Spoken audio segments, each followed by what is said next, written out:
बिस्मिल्लाहिर्रहमानिर्रहीम। हम acid base principal को डिस्कस कर रहे थे कल, जो हमने डिस्कस किया था। ठीक है, उसी टॉपिक को हम फर्दर आगे लेके जा रहे हैं। तो आज हमने रेस्पिरेटरी एसिडोसिस अल्कालोसिस को देखना है। मेनली हमारे पास जो टॉपिक होगा वो इसी के गिर्द घूमेगा। ठीक है, तो हमारे पास जो एसिड बेस बैलेंस होता है ना, हमने कल नॉर्मल वैल्यूज भी देखी थी और हमने कहा था कि आपके पास बॉडी में जो दो मेन ऑर्गन है ना वो इन्वॉल्व होते हैं। हमारे पास एक तो किडनीज इन्वॉल्व होती हैं। ठीक है, तो किडनीज की वजह से अगर आपके पास बॉडी में एसिड बेस डिस्टर्बेंस हो रहा है, उसका जो बैलेंस है, तो इसको हमने कहा था कि मेटाबॉलिक डिसऑर्डर। Metabolic disorder. और हमने दूसरे नंबर पे इसको कैटेगराइज किया था कि अगर आपके पास लंग्स में कोई मसला हो रहा है, कि लंग्स आपके पास बॉडी का जो बफरिंग है उसको डिस्टर्ब कर रहे हैं, तो इसको हमने कहा था कि रेस्पिरेटरी डिसऑर्डर। Respiratory disorder. ठीक है, तो इसी को आगे लेके चलते हैं। हमारे पास मेटाबॉलिक किडनी आपके पास अगर तो बाइकार्बोनेट अगर किडनी से एक्सक्रीट हो रहे हैं, ठीक है, अगर डिक्रीज हो रहे हैं बाइकार्बोनेट्स, तो इसको हम क्या कहेंगे? बाइकार्बोनेट्स बेसिक इन नेचर होते हैं। तो अगर बाइकार्बोनेट कम हो गए तो ये आपके पास कंडीशन होगी एसिडोसिस। ठीक है जी, तो एसिडोसिस अगर हो रही है तो ये बाइकार्बोनेट किधर से रिलीज हो रहे हैं, सेक्रीट कहाँ से हो रहे हैं? आपके पास किडनी से। तो इस वजह से हमने कह दिया मेटाबॉलिक एसिडोसिस। ठीक है जी, ये एरो जो है ये आपको प्रेजेंट कर रहा है कि आपके पास जो बाइकार्बोनेट है वो डिक्रीज हो रहे हैं। अगर हमारे पास कुछ इस तरह से है कि बाइकार्बोनेट का जो लेवल है वो बॉडी में इंक्रीज हो रहा है, ठीक है, तो बाइकार्बोनेट कहाँ से आपके पास ज्यादा इनकी अमाउंट बढ़ती है? तो इनकी रीअब्जॉर्प्शन जो होती है वो किडनी से होती है। तो किडनी से अगर रीअब्जॉर्प्शन ज्यादा हो रही है तो ये बाइकार्बोनेट बेसिक इन नेचर है, तो आपके पास कंडीशन क्या हो जाएगी? अल्कलोसिस। और इसको क्या कहेंगे? मेटाबॉलिक अल्कलोसिस, क्योंकि बाइकार्बोनेट की जो एब्जॉर्प्शन है वो आपके पास किडनी से हुई है।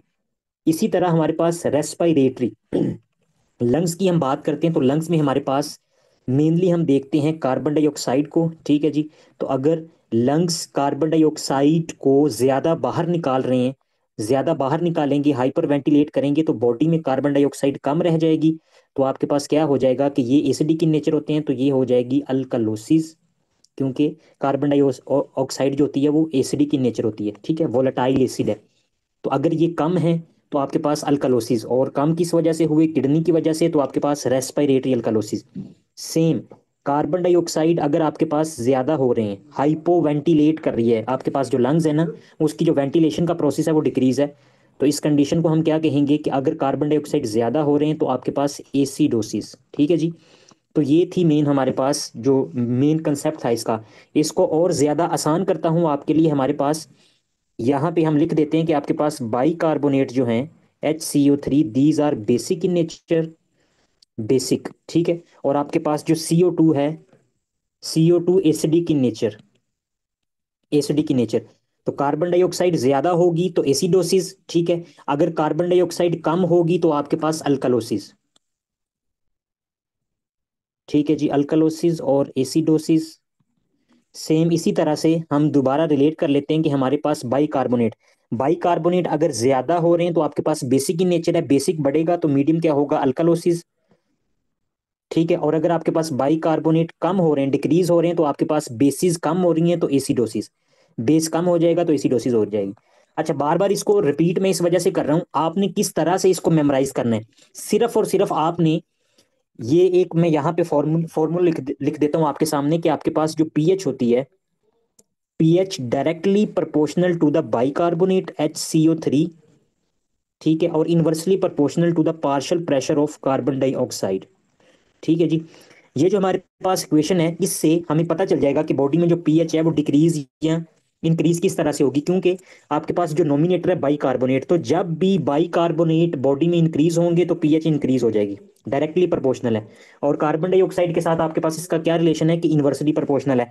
अगर कार्बन डाइऑक्साइड आपके पास क्योंकि डिनोमिनेटर में है, तो डिनोमिनेटर में वैल्यू अगर बढ़ेगी तो पीएच जो होगी वो डिक्रीज हो जाएगी। ठीक है, अब कभी भी आपने अगर किडनी को रिलेट करना है, हमारे पास हमने देखना है कि आपके पास किडनी का कोई डिफेक्ट है, किडनी का डिसऑर्डर है, तो हमेशा बाइकार्बोनेट्स को रिलेट करना है किडनी के साथ। ठीक है, किडनी का रिलेशन हमेशा किडनी के डिसऑर्डर को आपके पास उसको ऑब्जर्व करने के लिए, डायग्नोज करने के लिए आपने बाइकार्बोनेट के वैल्यूज को देखना है। ठीक है, बाइकार्बोनेट रेट करती है किडनी के साथ। और नॉर्मल वैल्यू कितनी होती है बाइकार्बोनेट्स की? आपके पास नॉर्मल वैल्यू होती है 24 से लेके 28। ठीक है, 28, समहाउ कभी कभी 26 भी लिखता है, तो ये नॉर्मल वैल्यू बाइकार्बोनेट्स की। तो अगर हमारे पास कभी भी बाइकार्बोनेट बढ़ेंगे तो आपके पास मेटाबॉलिक अल्कालोसिस, ठीक है। अगर आपके पास बाइकार्बोनेट कम हो रहे हैं तो हम कहेंगे मेटाबॉलिक एसिडोसिस। क्यों बार बार इस पे स्ट्रेस दे रहा हूँ?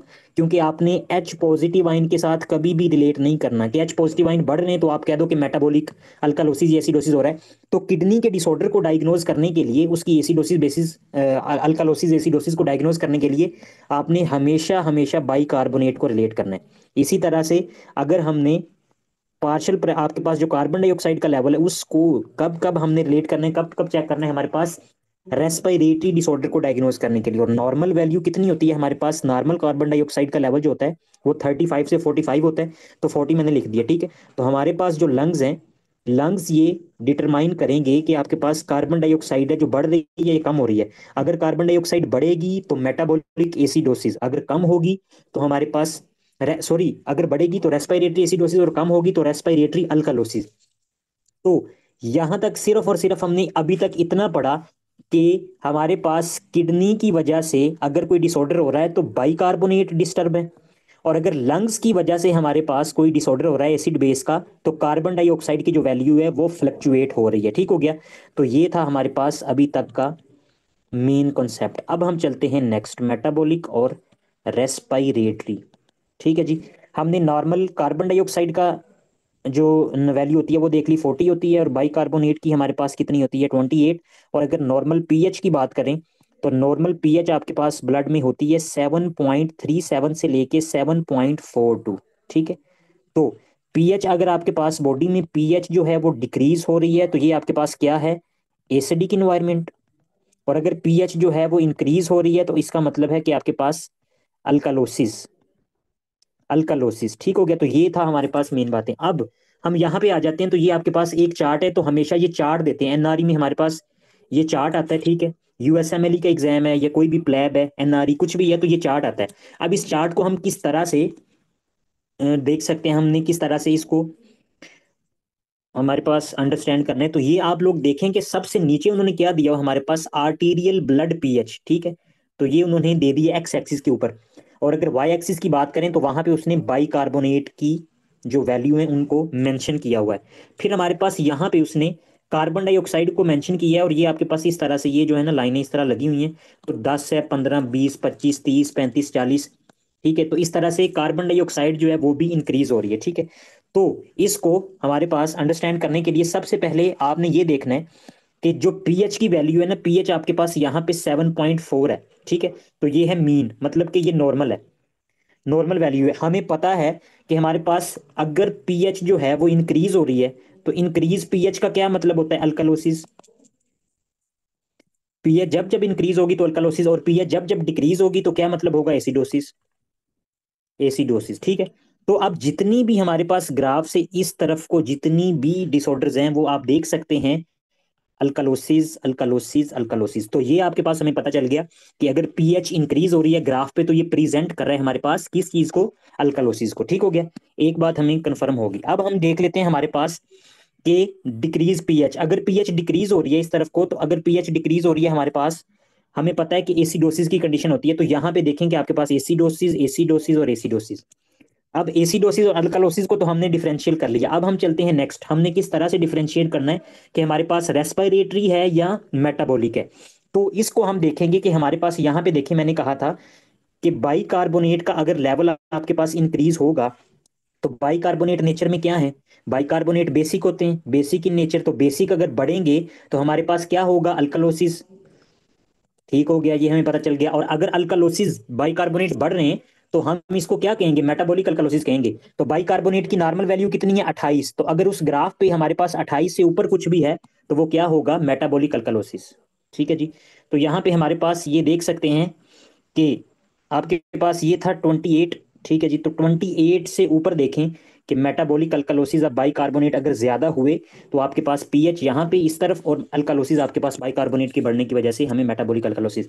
और दूसरे नंबर पे अब अगर बाइकार्बोनेट, पहले इसको डिफरेंशिएट कर लेते हैं फिर, अगर बाइकार्बोनेट कम है तो बाइकार्बोनेट कम होने की वजह से आपके पास एसिडोसिस होगा, क्योंकि बेसिस जो हैं वो बॉडी से निकल गई हैं तो बाकी एसिडोसिस बच जाएगा, एसिडिक इन्वायरमेंट रह जाएगा। तो अगर एसिडोसिस है तो बाइकार्बोनेट की वजह से अगर एसिडोसिस हो रहा है तो इसको कहेंगे मेटाबॉलिक, मेटाबॉलिक। अगर मेटाबॉलिक एसिडोसिस हो रहा है तो नॉर्मल बाइकार्बोनेट की वैल्यू कितनी होती है? 28। तो इसका ये मतलब है कि बाइकार्बोनेट अगर बॉडी से रिलीज हुए, रिमूव हुए, तो आपके पास 28 से कम है, सॉरी 24 से कम होंगे। तो अगर आपके पास 22 होगी, इसकी वैल्यू 18, तो इतनी कभी भी ये वैल्यूज होंगी तो आपके पास मेटाबॉलिक एसिडोसिस की कंडीशन होगी। तो यहाँ पे आप लोग देख सकते हैं कि अगर ये था आपके पास 20 मार्जिन था, तो अगर 20 से नीचे आपके पास क्या वो कह रहा है कि इस तरफ को तो एसिडोसिस हो गया, तो ये बाइकार्बोनेट अगर कम है तो मेटाबॉलिक एसिडोसिस। ठीक है जी। तो मेटाबॉलिक अल्कालोसिस और एसिडोसिस को हमने देख लिया कि अगर पीएच इंक्रीज हो रही है और बाइकार्बोनेट भी इंक्रीज हो रहे हैं तो आपके पास मेटाबॉलिक अल्कालोसिस। अगर बाइकार्बोनेट भी डिक्रीज हो रहे हैं और पीएच भी डिक्रीज हो रही है तो मेटाबॉलिक एसिडोसिस। अब हम बात कर लेते हैं रेस्पिरेटरी की। तो रेस्पिरेटरी इजी है। अगर कार्बन डाइऑक्साइड की वैल्यू जो है वो डिक्रीज होगी तो आपके पास क्या होगा? अल्कालोसिस। ठीक है जी। और अल्कालोसिस अगर हो रहा है हमारे पास तो normal value of carbon dioxide कितनी होती है? 40, 35 to 40। तो लेस देन 35 अगर हमें मिल रही है कार्बन डाइऑक्साइड तो इसका ये मतलब है रेस्पिरेटरी अल्कालोसिस। तो यहाँ पे इस ग्राफ में अगर आप लोग देखें तो आपके पास ये जो ग्राफ है इसमें ये आपके पास 30 था ना, 30 ये मार्जिन वैल्यू थी 35, तो 35 से कम हमारे पास ये रेस्पिरेटरी अल्कलोसिस हमें इधर मिल रहा है। इसी तरह से अगर हमारे पास 40 से अबव, ठीक है, तो 44, ये देखें 44 पे ऊपर हमारे क्या मिल रहा है? 40 नॉर्मल थी, 44 पे अगर आपके पास कार्बन डाइऑक्साइड है और पीएच जो है वो इस तरफ है तो ये आपके पास क्या है? Respiratory acidosis. तो ये जो ग्राफ है उसको आपने इस तरह से अंडरस्टैंड करना है। ठीक हो गया जी। वैल्यूज के साथ मेन आपके पास जो पैरामीटर है वो यहाँ से आपने उसको मेंशन कर लेना है। अगर 7.4 से बढ़ रहा है तो ये कंडीशन होगी अल्कालोसिस की, 7.4 से कम हो रहा है तो ये आपके पास कंडीशन होगी एसिडोसिस की। ठीक है जी। अब हम आ जाते हैं नेक्स्ट। नेक्स्ट कल मैंने आपको एक बात की थी कि हमारे पास कुछ मिक्स्ड डिसऑर्डर होते हैं। मिक्स्ड डिसऑर्डर, मिक्स्ड डिसऑर्डर का क्या मतलब होगा? इसका ये मतलब होगा कि मेटाबॉलिक एसिडोसिस, ठीक है, और इसके साथ हमारे पास मेटाब रेस्पिरेटरी एसिडोसिस, ये दोनों इकट्ठे मिलेंगे। रेस्पिरेटरी एसिडोसिस, ठीक है।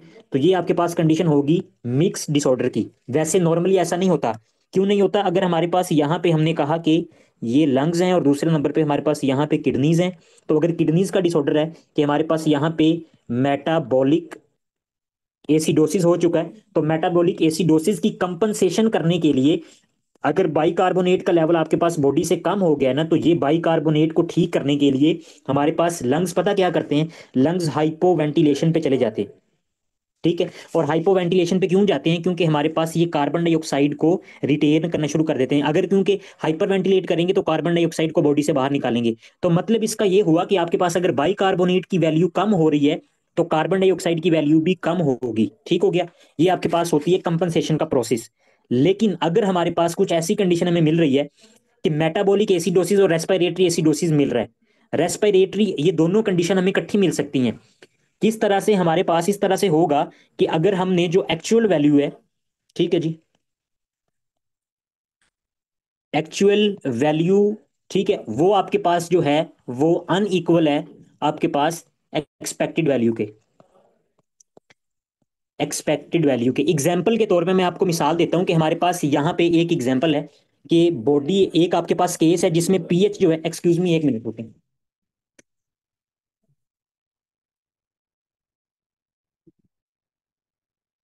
हमारे पास एक केस है। तो केस में क्या है कि पीएच की जो वैल्यू है हमारे पास वो है 7.10। ठीक है जी। ये देखें, और हमारे पास बाइकार्बोनेट जो हैं वो हमने कह दिया कि आपके पास 12 है। और इसके अलावा हमारे पास जो partial pressure of carbon dioxide है वो कितना है? वो 40 है। ठीक है। अब हमने देखना है कि ये मिक्स डिसऑर्डर किस तरह से है। हमारे पास एक फॉर्मूला होता है जिससे हम इसको कैलकुलेट कर लेते हैं, जिसको बोलते हैं विंटर्स फॉर्मूला। और विंटर्स फार्मूला में हमारे पास उसकी क्या इक्वेशन होती है कि partial pressure of carbon dioxide is equal to 1.5 into bicarbonate, ठीक है, और +8। ठीक है जी। और फर्दर +-2।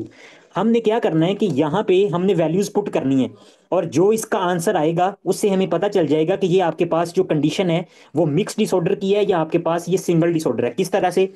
आपके पास partial pressure of carbon dioxide ये हमने फाइंड आउट करना है, तो 1.5 को वैसे ही लिख दिया। बाइकार्बोनेट कितने थे? 12 थे, तो यहाँ पे हमने 12 लिख दिया। और +8, जब हमने इसको ये किया, कैलकुलेट किया, तो हमारे पास आंसर कितना आया? आंसर आया हमारे पास 26। ठीक है जी। 26 आंसर आया। अब ये जो 26 आंसर है इसको किस तरह से रिलेट करना है, बाई कार्बोनेट की नॉर्मल वैल्यू कितनी होती है हमारे पास 24, ठीक है जी, 22 24 हम कह सकते हैं।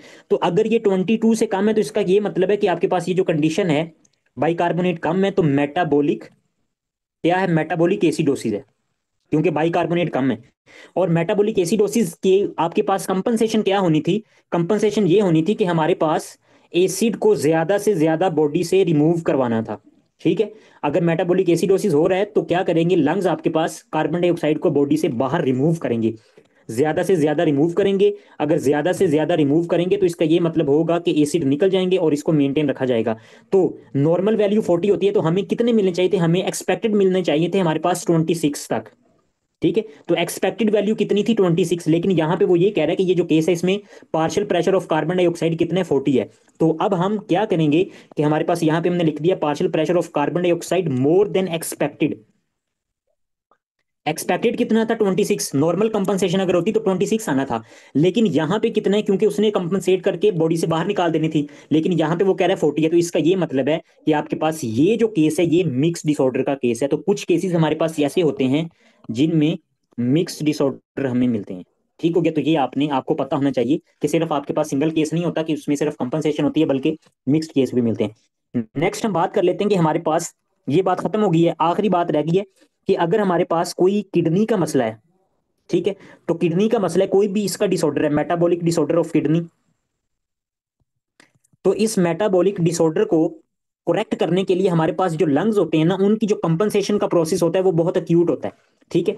अगर तो हमारे पास यहाँ पे एसिडोसिस हो रही है, एसिडोसिस के नतीजे में क्या होगा कि लंग्स आपके पास हाइपर वेंटिलेट करेंगे और कार्बन डाइऑक्साइड को रिमूव कर देंगे, मतलब कि हाइपर वेंटिलेशन का प्रोसेस होता है। और दूसरे नंबर पे अगर अल्कालोसिस है तो हाइपो वेंटिलेशन का प्रोसेस होगा। तो ये जो आपके पास कंपनसेशन होती है ये बहुत एक्यूट होती है, ठीक है, जल्दी जल्दी हमें रिजल्ट मिलता है। इसी के अपोजिट अगर हम बात करें कि अगर किसी पेशेंट को रेस्पिरेटरी डिसऑर्डर है, तो रेस्पिरेटरी डिसऑर्डर के नतीजे में होगा कुछ इस तरह से कि रेस्पिरेटरी डिसऑर्डर की जो आपके पास कंपनसेशन होती है वो इतनी ज्यादा एक्यूट नहीं होती, ठीक है। अगर आपके पास रेस्पिरेटरी एसिडोसिस हो रहा है तो इस रेस्पिरेटरी एसिडोसिस को कंपनसेट करने के लिए आपके पास किडनी क्या करेंगी, बाइकार्बोनेट की एब्जॉर्प्शन को बढ़ा देंगी ताकि आपके पास इस एसिड को मेंटेन किया जा सके। लेकिन आपके पास ये जो प्रोसेस होता है इसके दो फेजेस होते हैं, एक एक्यूट होता है और दूसरा आपके पास इसका क्रोनिक फेज होता है, ठीक है। तो ये आपके पास एक्यूट और क्रोनिक फेज पे, और जो क्रोनिक फेज होता है वो तकरीबन डेज पे डिपेंड कर रहा होता है, ठीक है। और ये जो एक्यूट कंपनसेशन होती है बाइकार्बोनेट जो बफर करते हैं वो आपके पास इतने लार्ज अमाउंट में नहीं होते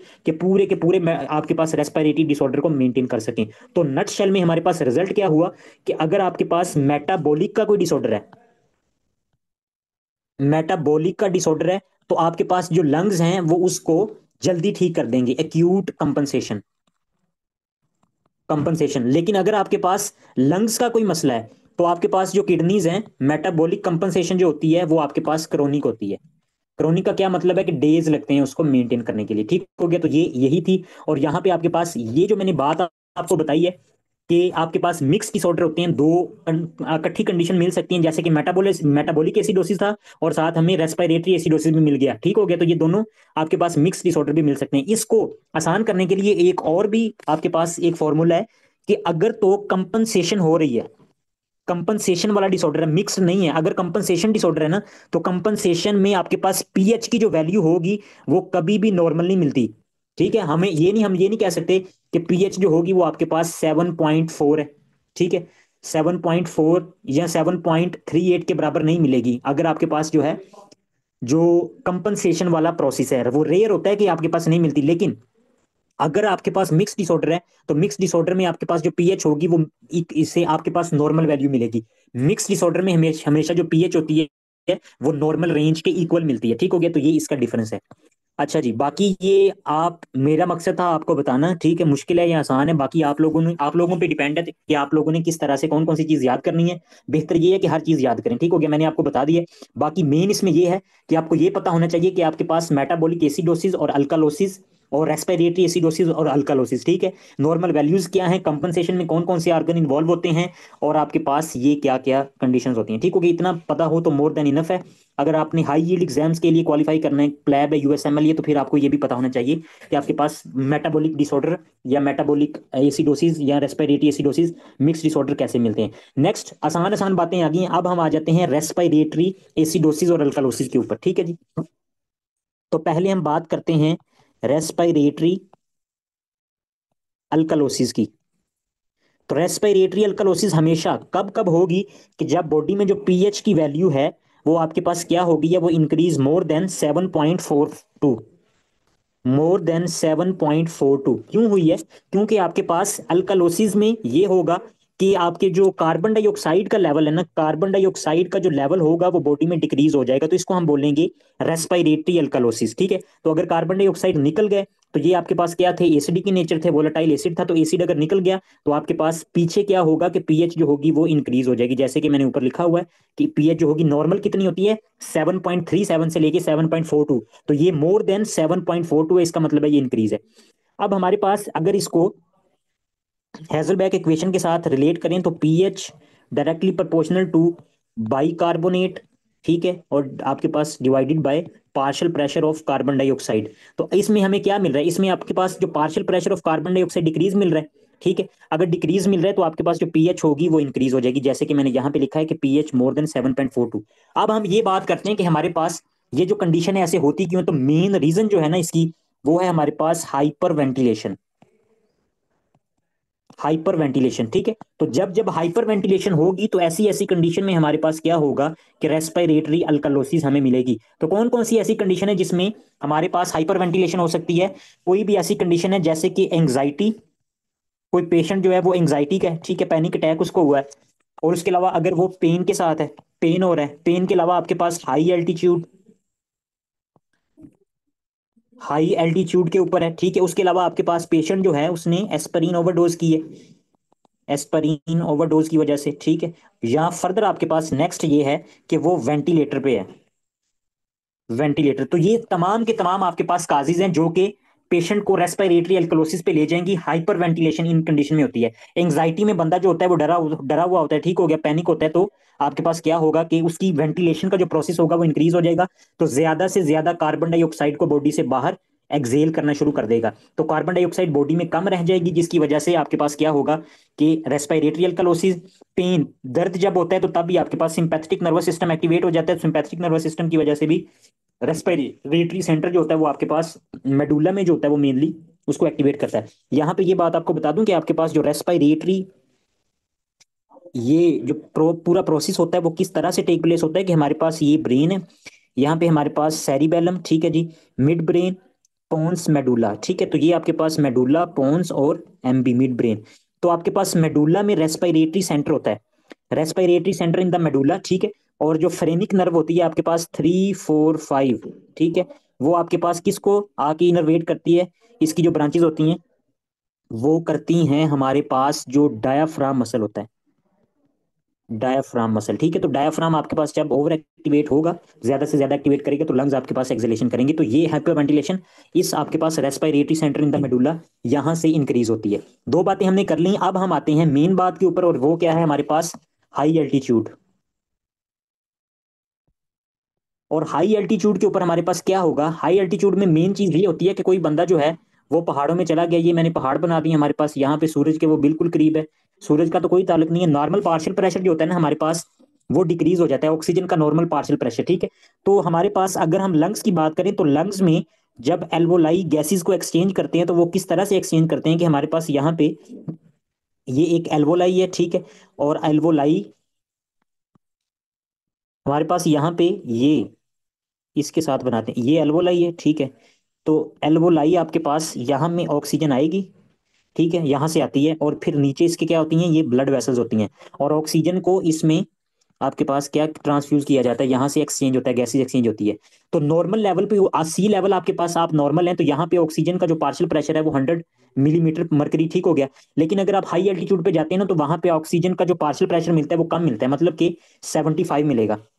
अगर ऑक्सीजन का पार्शियल प्रेशर हमें कम मिलेगा 75, तो 75 इधर आएगी, ठीक हो गया। अगर 75 आएगी तो 75 आपके पास ब्लड में जाएगी। तो अगर पहले 100 जाती थी, अगर कम ऑक्सीजन जाएगी तो पेशेंट क्या हो जाएगा, पेशेंट हाइपोक्सीमिया, हाइपोक्सिया। तो अगर हाइपोक्सिया होगा तो हाइपोक्सिया का क्या काम है कि ये आपके पास ब्रेन सेंटर को एक्टिवेट कर देगा। और ब्रेन सेंटर को जब कहाँ से एक्टिवेट करेगा, आपके पास जो मेडुला में रेस्पिरेटरी सेंटर है उसको एक्टिवेट करेगा, ठीक हो गया। तो एक्टिवेट करता क्यों है, करता इस वजह से है कि आपके पास ऑक्सीजन कम होती है और कार्बन डाइऑक्साइड बॉडी में ज्यादा होना शुरू हो जाती है। तो वो ये कहता है कि ऑक्सीजन अगर कम है तो मैं इसको किस तरह से कंपनसेट करूं। अगर मैं ज्यादा सांस लूंगा तो मैं ऑक्सीजन को बढ़ा सकता हूं, हाइपर वेंटिलेट करूंगा तो बॉडी इस तरह से सेंस कर रही होती है कि हाइपर वेंटिलेट करूंगा तो ज्यादा ऑक्सीजन मैं इनहेल कर लूंगा। तो इस वजह से आपके पास हाइपोक्सिया हाइपर वेंटिलेशन को आपके पास एक्टिवेट कर देता है, जिसकी वजह से कार्बन डाइऑक्साइड, ऑक्सीजन तो आ रही होती है उसके साथ साथ आपके पास ज्यादा से ज्यादा कार्बन डाइऑक्साइड जो होती है वो बॉडी से बाहर चली जाती है और बॉडी के अंदर कार्बन डाइऑक्साइड जो होती है वो कम रह जाती है। अगर बॉडी में कार्बन डाइऑक्साइड कम होगी तो कम कार्बन डाइऑक्साइड आपके पास क्या करवा देगी, पीएच को इंक्रीज कर देगी। और अगर पीएच इंक्रीज होगी तो आपके पास क्या होगा, रेस्पिरेटरी अल्कालोसिस। और इसको रिलेट करते हैं, अगर रेस्पिरेटरी अल्कालोसिस है तो इसकी कंपनसेशन कैसे होगी हमारे पास। रेस्पिरेटरी अल्कालोसिस की कंपनसेशन करने के लिए किडनी क्या करेगी, हमारे पास एसिड को बढ़ाना है अब हमने, ठीक है। तो एसिड को बढ़ाने के लिए किडनी क्या कर सकती है कि एसिड कंटेंट बढ़े। तो किडनी के पास क्या होते हैं, किडनी के पास बाइकार्बोनेट होते हैं। तो किडनी ये करेगी कि किडनी इन बाइकार्बोनेट्स को क्या करेगी, बॉडी से बाहर निकालना शुरू कर देगी। रेस्पिरेटरी अल्कालोसिस के नतीजे में आपके पास क्या होगा कि बाइकार्बोनेट की एक्सक्रीशन जो होगी वो बढ़ जाएगी। और अगर बाइकार्बोनेट की एक्सक्रीशन बढ़ जाएगी तो बेसिक कंटेंट कम होना शुरू हो जाएगा किडनी से, ठीक हो गया। तो इस तरह से हमारे पास ये जो इसकी कंपनसेशन होती है वो होती है। लेकिन ये जो कंपनसेशन होती है ये बहुत क्रॉनिकली होती है, डेज लगती हैं इसको। अच्छा जी, अगर हमारे पास ये सारी कंडीशन है तो इस कंडीशन के साथ और कौन कौन सी वैल्यूज जो हैं, वो कार्बन डाइऑक्साइड का जो लेवल होगा वो आपके पास सीरम में कम होगा या ज्यादा होगा। कार्बन डाइऑक्साइड कम होगी, पीएच को अगर हम देखेंगे तो पीएच हमारे पास कम होगी या ज्यादा होगी, पीएच ज्यादा होगी, ठीक हो गया। और ऑक्सीजन का लेवल जो होगा वो भी हमारे पास इसमें डिक्रीज मिलेगा, ठीक हो गया। तो ये सारे पैरामीटर्स, क्योंकि ये पैरामीटर्स अक्सर रेस्पिरेटरी की जो एमसीक्यूज आते हैं ना उसमें पूछते हैं। जाहिर बात है, कार्बन डाइऑक्साइड बाहर ज्यादा जा रही है तो सीरम में कम है। अगर कार्बन डाइऑक्साइड हमारे पास बाहर ज्यादा जा रही है तो पीएच इंक्रीज हो जाएगी, क्योंकि हम एसिड बाहर निकाल रहे हैं। तो एसिड बाहर है तो पीछे आपके पास बेसिक कंडीशन बच रही है। और ऑक्सीजन भी कम होगी, ठीक हो गया, क्योंकि आपके पास हाई एल्टीट्यूड की कंडीशन है तो हाई एल्टीट्यूड पे ऑक्सीजन कम होती है। अच्छा, अब अगर कोई पेशेंट जो होता है ना वो आपके पास हाई एल्टीट्यूड पे जाता है तो हाई एल्टीट्यूड पे जाने से पहले वो पता क्या करता है, वो हमारे पास असीटाजोलामाइड ले लेता है। असीटाजोलामाइड हमारे पास कार्बोनिक एनहाइड्रेज इनहिबिटर होती हैं। सोडियम हाइड्रोजन एंटीपोटर जो पंप होता है वो आपके पास किस तरह से काम करता है कि सोडियम को सेल के अंदर फेंकता है और आपके पास एच पॉजिटिव आयन को सेल के बाहर फेंकता है, ल्यूमिनल साइड में अगर ये किडनी है, ठीक है। और इसके अपोजिट साइड पे यहाँ पे ये ब्लड है और आपके पास ये जो ल्यूमिनल साइड है, तो ल्यूमिनल साइड का मतलब ये है कि यहाँ पे आपके पास ये यूरिन का फ्लू है। तो ये जो एच पॉजिटिव आयन आया इसके साथ क्या मिलेगा कि बाइकार्बोनेट्स, ठीक है। नॉर्मली ये बाइकार्बोनेट्स यूरिन में आ रहे होते हैं तो ये इसके साथ मिलेंगे तो आपके पास ये HCO3 प्लस H पॉजिटिव, ये दोनों मिलके हमारे पास क्या बना देंगे, ये बना देंगे कार्बोनिक एसिड H2CO3, ठीक है। और यहाँ पे जो इंजाइम एक्ट करता है उसको बोलते हैं कार्बोनिक एनहाइड्रेस। अब ये जो कार्बोनिक एसिड बना है, ये वाली जो प्रोफाइल बनी है आपके पास, ये फर्दर आपके पास किस में कन्वर्ट हो जाती है, आपके पास ये कन्वर्ट हो जाती है H2O में और प्लस CO2 में। और ये जो CO2 होता है ये आपके पास इजीली क्रॉस कर जाता है और सेल के अंदर जाके CO2 प्लस H2O दोबारा से मिलेंगे। दोबारा से क्या बनेगा, कार्बोनिक एसिड H2CO3। और फिर फर्दर आपके पास ये कन्वर्ट हो जाएगा HCO3 में। और यहाँ से ये कन्वर्ट हो जाएगा H पॉजिटिव आयन में और ये H पॉजिटिव आयन दोबारा से बाहर आ जाएंगे। और ये जो बाइकार्बोनेट होगा ये आपके पास यहाँ से दोबारा यहाँ पे सोडियम बाइकार्बोनेट चैनल के जरिए आपके पास इसकी रीअब्जॉर्प्शन हो जाएगी। तो इस तरह से बाइकार्बोनेट की रीअब्जॉर्प्शन हो रही होती है, ठीक है। ये फिनोमिना हो रहा होता है कि आपके पास किधर, पीसीटी पे मैकेनिज्म ये चल रहा होता है। अब हमने कहा कि अगर कोई पेशेंट जो है वो क्लिम्बिंग करता है, मतलब कि वो पहाड़ों पे चढ़ता है, तो वो आपके पास क्या लेता है, असीटाजोलामाइड। असीटाजोलामाइड, असीटाजोलामाइड आपके पास ये क्या करेंगी, ये इस कार्बोनिक एनहाइड्रेज को इनहिबिट कर देंगी। अब क्यों करवा रहे हैं हम, नॉर्मली भी हमने क्या करना था, हमने रेस्पिरेटरी अल्कालोसिस को ठीक करने के लिए, क्योंकि अगर कोई बंदा पहाड़ पे चढ़ रहा है ना, ठीक है, हाई एल्टीट्यूड पे जा रहा है तो उसको रेस्पिरेटरी अल्कालोसिस हो रहा है, तो उसको क्या करवाना था, उसको एक्सक्रीशन करवानी थी हमने बाइकार्बोनेट की, जो किडनी आहिस्ता आहिस्ता करते हैं। तो वो पहले से ही असीटाजोलामाइड लेता है। जब पहले से असीटाजोलामाइड लेगा तो आपके पास ये जो बाइकार्बोनेट है ये एच पॉजिटिव आयन के साथ मिलके कार्बोनिक एसिड नहीं बनाएंगे, ठीक है। कार्बोनिक एसिड नहीं बनेगा तो ये जितना बाइकार्बोनेट है, ठीक है, तो बाइकार्बोनेट रीअब्जॉर्ब होने की बजाय आपके पास क्या होगा, यूरिन से एक्सक्रीट हो जाएगा। तो हमने इसकी कंपनसेशन करने के लिए करना ही ये था किडनी ने बाइकार्बोनेट को एक्सक्रीट करना, तो इस वजह से एसीटाजोलामाइड ड्रग जो है वो इसको दी जाती है। ठीक हो गया जी। नेक्स्ट हमारे पास आ जाते हैं, what is the next reason. तो नेक्स्ट रीजन हमने यहाँ पे क्या लिखी थी, बाइकार्बोनेट किधर थे हम, हाई एल्टीट्यूड के अलावा ये थे ना, यहाँ पे एंजाइटी पेन, उसके अलावा हमारे पास हाई एल्टीट्यूड, ठीक है, और एस्पिरिन ओवरडोज। एस्पिरिन ओवरडोज की वजह से हमारे पास क्या क्या कंडीशन हो सकती है, एस्पिरिन ओवरडोज, ठीक है, एंटीप्लेटलेट ड्रग है, ठीक है, ये ज्यादातर प्रोफाइलैक्टिकली इसको यूज करते हैं। तो अगर कोई बंदा एस्पिरिन ले रहा है ना, तो एस्पिरिन आपके पास क्या करवा देगी, एस्पिरिन बड़े काम खराब करती है हमारे पास, ये पीएच को डिस्टर्ब करेगी, और डिस्टर्ब भी करेगी, और आपके पास पीएच जो होगी वो आपको नॉर्मल रेंज में मिलेगी। ये दोनों कंडीशन मिल सकती हैं इसमें। फर्दर आपके पास अगर कोई बंदा एस्पिरिन ले रहा है ना, तो अर्ली कंडीशन में आपके पास ये करती है कि मेडुला, जो मेडुला होता है ना, मेडुला आपके पास वहां पे जो रेस्पिरेटरी सेंटर है उसकी एक्टिवेशन को बढ़ा देती है। अगर एक्टिवेशन को बढ़ाएगी तो पेशेंट क्या करेगा, हाइपर वेंटिलेशन की वजह से ये जो पेशेंट होगा उसको क्या हो जाएगा, रेस्पिरेटरी अल्कलोसिस। क्योंकि हाइपर वेंटिलेट करेगा तो आपके पास जितने भी उसकी बॉडी में कार्बन डाइऑक्साइड है वो सारे का सारा रिमूव हो जाएगा और बॉडी में कम रह जाएगा, तो ये पेशेंट जो होगा वो रेस्पिरेटरी अल्कलोसिस के साथ मिलता है अर्ली कंडीशन में। ठीक है जी। और आपके पास लेट कंडीशन में क्या होता है, लेट कंडीशन आपके पास ये जो एस्पिरिन होती है, सैलिसाइक्लेट साइक्लेट, आपके पास ये जो सैलिसाइक्लेट एसिड होता है ना, तो लेट, एक तो खुद आपके पास एसिडिक की नेचर होता है, दूसरा ये आपके पास uncoupling of oxidative phosphorylation, uncoupling of oxidative phosphorylation, ये प्रोसेस किधर हो रहा होता है, ये आपके पास माइटोकॉन्ड्रिया में हो रहा होता है। ठीक है। और ये बायोकेम का कंसेप्ट है कि जब ये प्रोसेस रुक जाता है तो बॉडी में लैक्टेट बढ़ना शुरू हो जाता है, लैक्टेट, ठीक है, लैक्टेट बढ़ेगा। इसके अलावा आपके पास लिपोलाइसिस भी को भी कम करती है, और उसके अलावा आपके पास कीटोन की फॉर्मेशन भी होना शुरू हो जाएगी। तो ये सारा कुछ करवा देती है, लैक्टेट भी बढ़ेगा, कीटोन भी बढ़ेगी, और खुद भी एसिडिक की नेचर होती है। तो अर्ली कंडीशन में इसने क्या करवाया, रेस्पिरेटरी अल्कालोसिस, और लेट कंडीशन में ये क्या करवा देती है, लेट कंडीशन में it can lead to the metabolic acidosis. ठीक हो गया। तो यहां पे जो मैंने आपको शुरू में आपको एग्जांपल दी थी कि अब हमारे पास ये दो कंडीशन हमें मिल रही हैं, तो अब ऐसा कुछ भी नहीं होगा इसमें कि ये कंपनसेशन वाला डिसऑर्डर है, बल्कि ये मिक्स डिसऑर्डर है। हमें इसमें दो डिसऑर्डर मिल रहे हैं। पहले नंबर पे हमें क्या मिल रहा है इसमें, हमारे पास रेस्पिरेटरी रेस्पिरेटरी अल्कालोसिस मिल रही है, ठीक है, और दूसरे नंबर पे हमें मेटाबॉलिक एसिडोसिस, मेटाबॉलिक एसिडोसिस। ठीक है।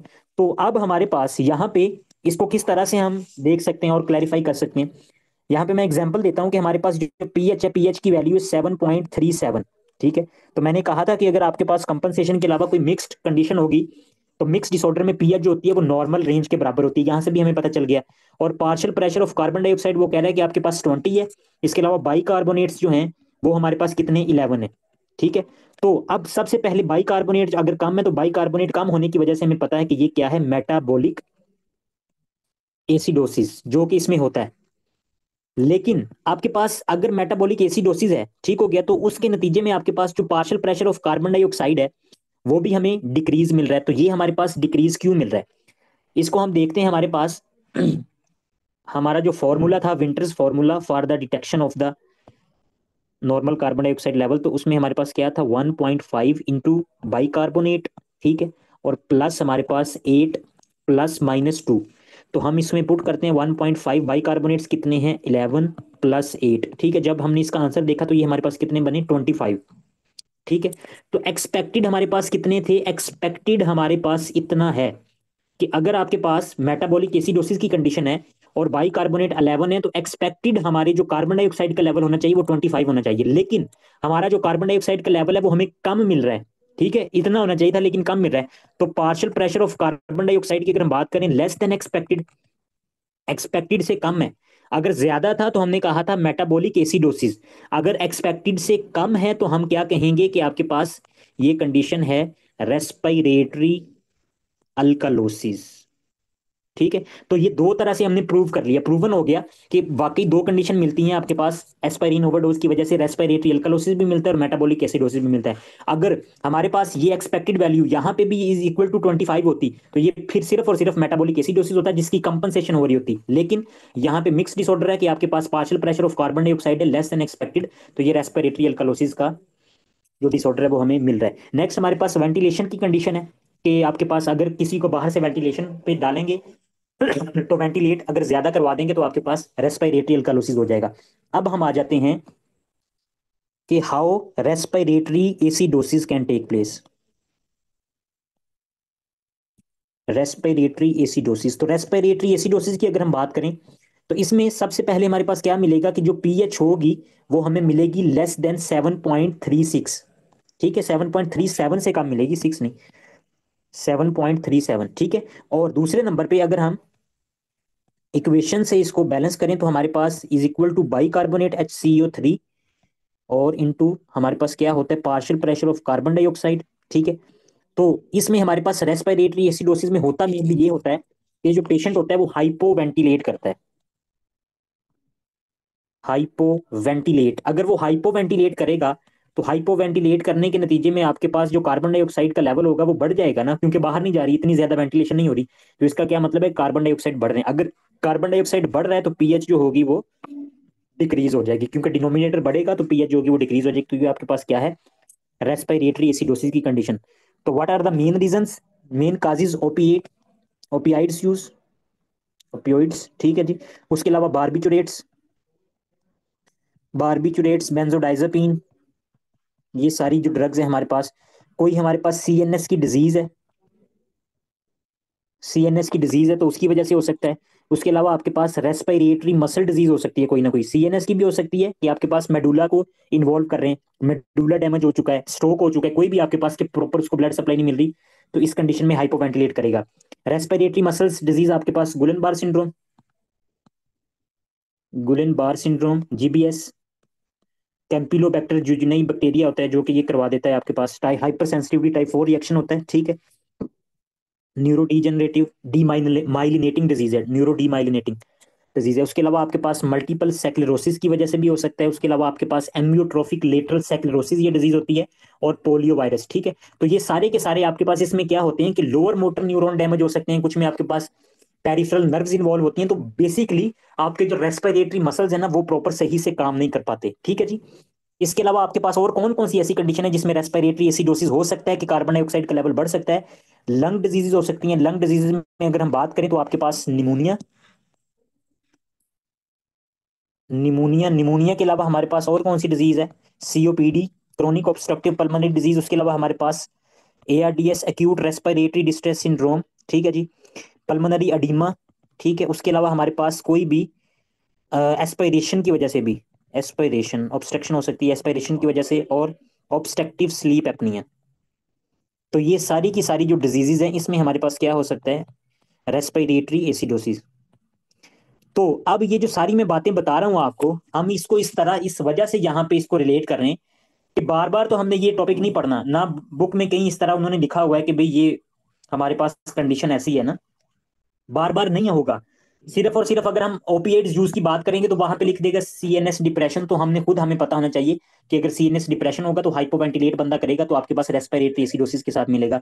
बारबिचुरेट्स हैं। ठीक है। उसके अलावा सीएनएस डिजीज हो सकती है, कोई भी स्ट्रोक से रिलेटेड है, Guillain Barre syndrome, multiple sclerosis, amyotrophic lateral sclerosis, polio virus, pneumonia, COPD, ARDS, pulmonary embolism, aspiration and obstructive sleep apnoea. तो ये सारी कंडीशन जो है वो आपके पास हैं रेस्पिरेटरी एसिडोसिस के रिलेटेड। तो रेस्पिरेटरी एसिडोसिस की कंपनसेशन करने के लिए हमारे पास किडनी क्या करती हैं कि किडनी बाइकार्बोनेट की एब्जॉर्प्शन को बढ़ा देंगी। ठीक है।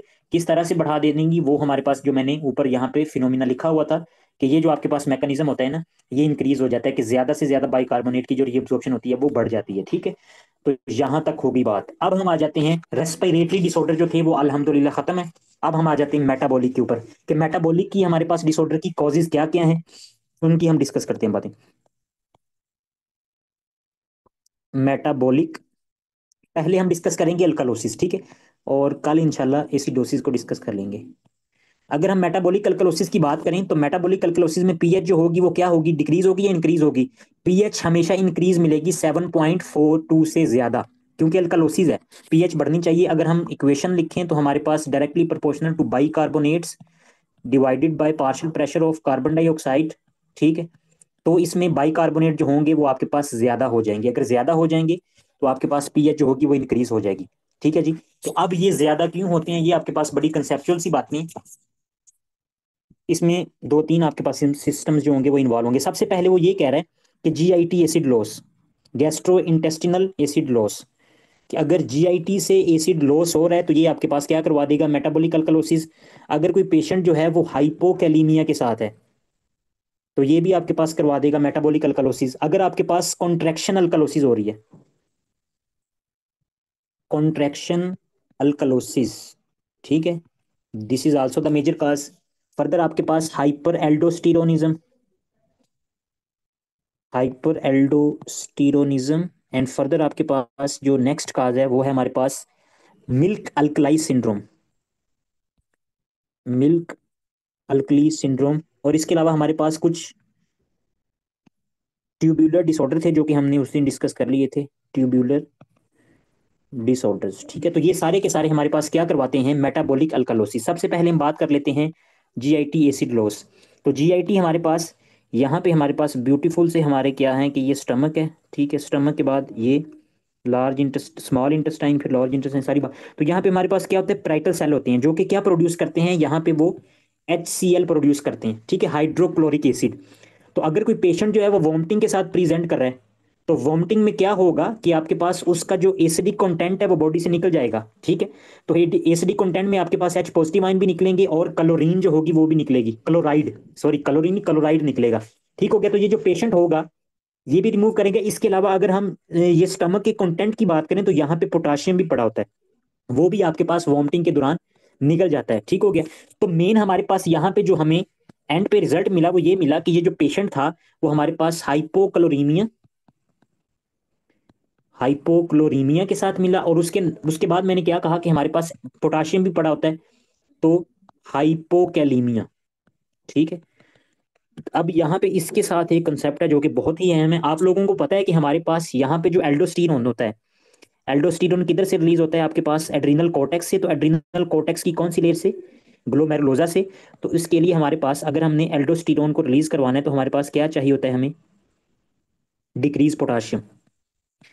डिक्रीज पोटाशियम हमारे पास एल्डोस्टेरोन को रिलीज करवा देता है, ठीक हो गया। और इसके अलावा हमारे पास ये जो डिक्रीज पोटाशियम होता है ये एक्टिवेट कर देता है हमारे पास बेसिकली रास मैकेनिज्म को, रास रीनिन एंजियोटेंसिन एल्डोस्टेरोन सिस्टम, ठीक हो गया। तो अगर हाइपोक्लीमिया हुआ हमारे पास वोमिटिंग की वजह से कि पोटाशियम जो था वो बहुत ज्यादा निकल गया, तो इसने आगे क्या करवा दिया, इंक्रीज रास। तो अगर रास को इसने एक्टिवेट कर दिया तो अब रास आगे क्या करेगा, ये जो जब मैकेनिज्म ये सारा एक्टिवेट होता है ना, तो हमारे पास इसके नतीजे में बहुत सी कंपोनेंट जो हैं वो मेनली बनते हैं। अगर हम मिसाल के तौर पे बात करें तो रास के नतीजे में एंजियोटेंसिन 2 भी बनेगा, और एंजियोटेंसिन 2 के अलावा हमारे पास एल्डोस्टिरोन भी बनेगा, ठीक है। तो अगर आपके पास एंजियोटेंसिन 2 बना है तो एंजियोटेंसिन 2 का एक काम था जो कि मैंने बताया था आपको, कि एंजियोटेंसिन 2 आपके पास सोडियम हाइड्रोजन एंटीपोटर की एक्टिविटी को इंक्रीज कर देती है, ठीक है। किस तरह से इंक्रीज कर देती है कि हमारे पास ये जो पंप होता है ना, ये एंजियोटेंसिन 2 आएगा और इसको आके घुमा देगा, घुमा देगा मतलब इसको एक्टिवेट कर देगा ज्यादा। तो जब ये पंप ज्यादा एक्टिवेट होता है तो ज्यादा बाइकार्बोनेट की एब्जॉर्प्शन बढ़ जाती है, ठीक हो गया। तो अगर बाइकार्बोनेट की एब्जॉर्प्शन ज्यादा बढ़ जाएगी तो हम क्या डिस्कस कर रहे हैं, हमारे पास जो टॉपिक था मेटाबॉलिक अल्कलोसिस इंक्रीज बाइकार्बोनेट, ठीक है। बाइकार्बोनेट नॉर्मल कितने होते हैं, 28। तो 28 से ज्यादा कब होंगे, जब इसकी एब्जॉर्प्शन बढ़ जाएगी। तो पहली बात हमने देख ली कि हमारे पास जीआईटी एसिड लॉस अगर होगा तो हाइपोक्लीमिया हाइपोक्लोरीमिया और रास मैकेनिज्म एक्टिवेट होगा, एंजियोटेंसिन 2 एक्टिवेट हो जाएगी। तो जिसके नतीजे में हमारे पास क्या होगा कि ज्यादा से ज्यादा बाइकार्बोनेट की रीअब्जॉर्प्शन हो जाएगी। अब दूसरे नंबर पे जब रास एक्टिवेट था तो एल्डोस्टेरोन भी आ गया। तो एल्डोस्टेरोन का क्या काम होता है, एल्डोस्टेरोन हमारे पास यहाँ पे अगर हम नेफ्रॉन की बात करें तो ये पीसीटी है, descending loop of Henle, sending loop of Henle. तो आगे आपके पास ये डीसीटी है और एंड पे ये कलेक्टिंग ट्यूब्यूल है। तो कलेक्टिंग ट्यूब्यूल पे हमारे पास यहाँ पे प्रिंसिपल सेल के ऊपर आपके पास बेजोलेटरल साइड के ऊपर ई नेक चैनल होते हैं। यहां से आपके पास किसकी एब्जॉर्प्शन होती है, सोडियम की, ठीक है। तो बेजोलेटरल साइड के ऊपर आपके पास सोडियम पोटाशियम पंप होते हैं जो कि पोटाशियम को इधर उल्टी साइड पे यहाँ से पोटाशियम निकलता जाएगा, और इसके अलावा आपके पास दूसरे जो इंटरकलेटेड सेल होते हैं वो भी हाइड्रोजन को रिमूव करते हैं। जब आपके पास एल्डोस्टेरोन आता है तो सोडियम की जो रीअब्जॉर्प्शन होती है वो बढ़ जाती है, और पोटाशियम और हाइड्रोजन पंप की जो सॉरी हाइड्रोजन की जो एक्सक्रीशन होती है वो बढ़ जाती है। तो हाइड्रोजन और पोटाशियम कम होंगे और सोडियम आपके पास इंक्रीज होगा। तो मेटाबॉलिक अल्कालोसिस क्यों हो जाएगी? पहले तो आपके पास बाइकार्बोनेट की एब्जॉर्प्शन बढ़ गई, और दूसरे नंबर पे एच पॉजिटिव की जो सेक्रेशन है वो बढ़ गई। तो एच पॉजिटिव कम हो गया एल्डोस्टेरोन की वजह से, और एंजियोटेंसिन 2 की वजह से बाइकार्बोनेट की एब्जॉर्प्शन बढ़ गई। तो ये आपके पास मेन काज होती है जीआईटी एसिड लॉस में मेटाबॉलिक अल्कालोसिस होने की। हाइपोकलीमिया की अगर हम बात करें तो हाइपोकलीमिया हमारे पास सिंपल सी बात है कि अगर यहाँ पे एक सेल है तो इसके अलावा हमारे पास यहाँ पे ये ब्लड है। तो हाइपोकलीमिया हमारे पास, हाइपोकलीमिया कब होगा? कि जब हमारे पास पोटाशियम का जो लेवल होगा वो सीरम में कम हो जाएगा। तो यहाँ पे ट्रांसपोर्टर होते हैं जो कि बाई डायरेक्शनल, कभी किसी तरफ को मुड़ जाते हैं, कभी किसी तरफ को। तो ये जो आपके पास होंगे ये क्या करेंगे कि ये हाइड्रोजन पोटाशियम पंप होते हैं जो कि हाइड्रोजन को सेल के अंदर फेंकते हैं, ठीक है, और पोटाशियम को सेल के बाहर फेंकेंगे। ठीक है, क्यों फेंकेंगे? क्योंकि पोटाशियम कम है। तो जब पोटाशियम कम था तो ये सेल के अंदर से पोटाशियम निकाल के सीरम में फेंकने की कोशिश कर रहे हैं, ये जो पंप है, ये ट्रांसपोर्टर हैं। लेकिन इनको, आपके पास ये जो इनकी एक्टिविटी होती है, अगर पोटाशियम बाहर आ रहा है तो दूसरी तरफ से ये एच पॉजिटिव आयन को पकड़ के सेल के अंदर ले जाएगा। तो अगर एच पॉजिटिव आयन आपके पास सीरम में कम हो रहे हैं तो आपके पास क्या होगा? अल्कालोसिस। ठीक है, तो इस तरह से आपके पास जो हाइपोकैलीमिया है वो भी मेटाबॉलिक अल्कालोसिस करवा देता है। कॉन्ट्रैक्टाइल अल्कालोसिस, तो ये बहुत ही अहम हमारे पास एक रीजन है। कॉन्ट्रैक्टाइल अल्कालोसिस की अगर हम बात करें ना, कॉन्ट्रैक्टाइल अल्कालोसिस, तो मेन काजेज जो इसकी होती हैं वो आपके पास ये है कि अफेक्टिव सर्कुलेटिंग वॉल्यूम जो होता है ना वो डिक्रीज हो जाता है। अफेक्टिव सर्कुलेटिंग वॉल्यूम कब कब डिक्रीज होगा? हेमोरेज, ठीक है। हेमोरेज के बाद हमारे पास पोलीयूरिया। पोलीयूरिया के अलावा हमारे पास कोई ऐसी कंडीशन हो सकती है कि हमने कह दिया कि कोई पेशेंट जो है वो डायूरेटिक्स ले रहे हैं, डायूरेटिक्स। तो ये सारी कंडीशन जो है ना ये आपके पास कॉन्ट्रैक्टाइल अल्कलोसिस करवा देंगी। तो एंड में आपके पास क्या था? अफेक्टिव सर्कुलेटिंग वॉल्यूम जो था वो कम हो रहा था। अगर इफेक्टिव सर्कुलेटिंग वॉल्यूम कम हो रहा है तो आपके पास जो किडनीज हैं, किडनीज की तरफ ब्लड प्रॉपर जाएगा या कम जाएगा? किडनी की तरफ आपके पास जो ब्लड होगा वो डिक्रीज जाएगा। ठीक हो गया, डिक्रीज ब्लड। तो जब डिक्रीज ब्लड जाएगा तो आपके पास यहाँ पे पता क्या हो जाएगा? यहाँ से रास मैकेनिज्म एक्टिवेट हो जाएगा, क्योंकि रीनिन रिलीज हो जाएगा। ठीक हो गया, तो रास की एक्टिवेशन करवा दी एक। और दूसरा, अगर इफेक्टिव सर्कुलेटिंग वॉल्यूम कम है तो बॉडी में आपके पास जो एसएनएस होता है, सिंपैथेटिक नर्वस सिस्टम जो होता है वो भी एक्टिवेट हो जाता है। ठीक है, तो sympathetic nervous system, autonomic nervous system का जो पार्ट है सिंपैथेटिक नर्वस सिस्टम, वो भी एक्टिवेट हो जाएगा। तो ये जब दोनों एक्टिवेट होंगे तो आपके पास, हमें पता है कि सोडियम की रीअब्जॉर्प्शन बढ़ेगी रास की वजह से, पोटाशियम की और एच पॉजिटिव आयन जो होंगे ये कम होंगे। तो अगर एच पॉजिटिव आयन कम हो रहे हैं, ठीक हो गया, तो इसके नतीजे में, और दूसरा अगर रास बढ़ रहा है तो इसके नतीजे में एंजियोटेंसिन 2 भी तो रास्ते में आएगा, तो ये यहाँ से बाइकार्बोनेट की जो रीअब्जॉर्प्शन है उसको भी बढ़ा देगा। तो एट द एंड आपके पास क्या होता है कि कॉन्ट्रैक्टाइल अल्कलोसिस के नतीजे में हमारे पास हमें देखने को क्या मिलता है? Metabolic alkalosis. बाइकार्बोनेट जो होते हैं वो बढ़ जाते हैं, और आपके पास जो एसिड का कंटेंट होता है वो बॉडी से रिमूव होना शुरू हो जाता है। ठीक हो गया। अगर कोई पेशेंट जो है वो आपके पास हार्ट फेल्यूर का है, तो हार्ट फेल्यूर में हमारे पास क्या होता है कि फ्लूइड ओवरलोड हो जाता है। तो इसके लिए हम क्या यूज करते हैं? डायूरेटिक्स। तो डायूरेटिक्स जब हम यूज करते हैं तो इसके नतीजे में भी आपके पास अफेक्टिव सर्कुलेटिंग वॉल्यूम जो होता है वो डिक्रीज हो जाता है। तो अगर आपके पास ये काम होगा तो दोबारा से रास एंड सिंपैथेटिक नर्वस सिस्टम आएंगे और सेम आपके पास जो मैकेनिज्म होगा उसको फॉलो करेंगे। तो ये भी आपके पास हार्ट फेलियर और सिरोसिस, ये दो कंडीशन होती हैं जिसमें डायूरेटिक्स यूज किए जाते हैं। तो ये आपके पास एंड पे ये काम करती हैं। नेक्स्ट हमारे पास जो सिम्टम आपके पास हाइपर एल्डोस्टिरोनिज्म, वो तो आपको कंफर्म हो ही जाएगा, हाइपर एल्डोस्टिरोनिज्म। ठीक है, जब भी हाइपर एल्डोस्टिरोनिज्म होगा तो आपके पास, आपको पता है कि ये सारा का सारा जो एक्टिविटी है वो बढ़ जाएगी, और एच पॉजिटिव आइन और पोटाशियम जो होगा वो डिक्रीज होना शुरू हो जाएगा। ठीक है, आखिरी बात हमारे पास milk alkali syndrome. Milk alkali syndrome, तो मिल्क अल्कली सिंड्रोम में हमारे पास होता मेनली, ये देख लें, कभी कभी बंदे को एग्जाम में भूल जाता होता है पूरा मैकेनिज्म क्या है, तो इसका ट्राई एड आप यूज कर लें, ये याद कर लें कि इसमें होता क्या है। इसमें एक तो रीनल फेलियर मिलेगा पेशेंट को, दूसरे नंबर पे हमारे पास हाइपर कैल्सीमिया,